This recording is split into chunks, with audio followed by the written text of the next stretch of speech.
The trait theory of leadership postulates that successful leadership arises from certain inborn personality traits and characteristics that produce consistent behavioral patterns.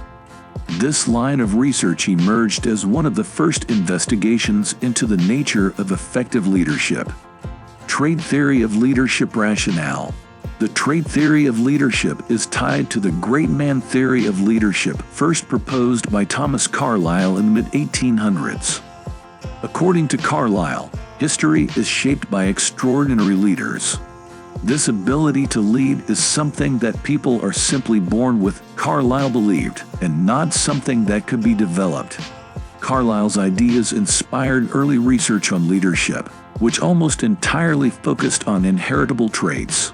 Carlyle's theory of leadership was based on the rationale that certain traits produce certain patterns of behavior. Patterns are consistent across different situations. People are born with leadership traits. Even today, books and articles tout the various characteristics necessary to become a great leader, suggesting that leadership is somehow predestined and some more is at least more likely while unlikely, if not impossible, in others. Since the publication of Carlyle's thesis, psychologists have examined and argued about the trait-based theory of leadership. From the 1940s to the 1970s, psychologist Ralph Melvin Stockdill suggested that leadership is the result of the interaction between the individual and the social situation, and not merely the result of a predefined set of traits. Soon after, in the 1980s, James M. Kouzes and Barry Z. Posner posited that credibility was a key indicator of leadership skills, characterized by such traits as being honest, forward-looking, inspiring, and competent. Leadership traits. While the list of leadership traits can vary by whoever is drawing up the list, a recent study outlined behavioral traits that separated lower-level supervisors from higher-level supervisors. According to the researchers, the traits most commonly associated with great leadership include adaptability and flexibility. Effective leaders don't get stuck in a rut. They are able to think outside of the box and adapt quickly to changing situations. Assertiveness. A great leader is able to be direct and assertive without coming off as overly pushy or aggressive. Capacity to motivate people. A great leader knows how to inspire others and motivate them to do their best. Courage and resolution. The best leaders are brave and committed to the goals of the group. They do not hide from challenges. Creativity. Perhaps most importantly, great leaders not only possess their own creativity, but they are also able to foster creativity among members of the group. Decisiveness. A great leader is capable of making a decision and is confident in his or her choices. Eagerness to accept responsibility. Strong leaders take on responsibility and don't pass the blame on to others. They stand by their success and take ownership of their mistakes. Emotional stability. In addition to being dependable overall, strong leaders are able to control their emotions and avoid overreactions. Intelligence and action-oriented judgment.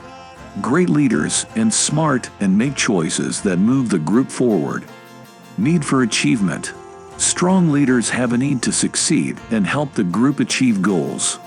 They genuinely care about the success of the group and are committed to helping the group reach these milestones. People skills. Excellent interpersonal skills are essential for leading effectively. Great leaders know how to interact well with other leaders as well as with team members. Perseverance. Strong leaders stick with it, even when things get difficult or the group faces significant obstacles. Self-confidence. Many of the best leaders are extremely self-assured.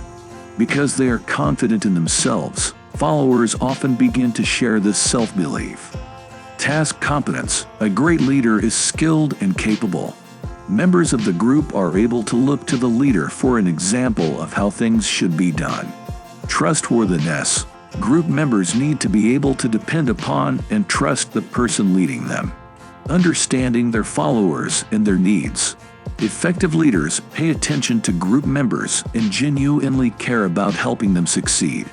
They want each person in the group to succeed and play a role in moving the entire group forward. Controversy on the trait theory. Early studies on leadership focused on the differences between leaders and followers, with the assumption that people in leadership positions would display more leadership traits than those in subordinate positions. What researchers found, however, was that there were relatively few traits that could be used to distinguish between leaders and followers. For example, leaders tend to be great communicators. Leaders also tend to be higher in traits such as extroversion, self-confidence, and height, but these differences tended to be small.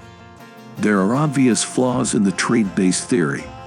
While proponents suggest that certain traits are characteristic of strong leaders, those who possess the traits don't always become leaders. Some have suggested that this may be due to situational variables in which leadership skills only emerge when an opportunity for leadership arises, such as in war, during a political crisis, or in the absence of leadership. Meanwhile, others have taken a contingency approach to leadership in which certain traits can be more effective in some situations and less so in others. Opinions vary on what those traits are and to what degree they can predict success, if at all. Leadership in the Internet age. More controversial yet is the contention that some people don't have the traits to become leaders. Such a belief inherently overlooks social and economic inequities that limit, if not entirely erase, a person's potential to lead.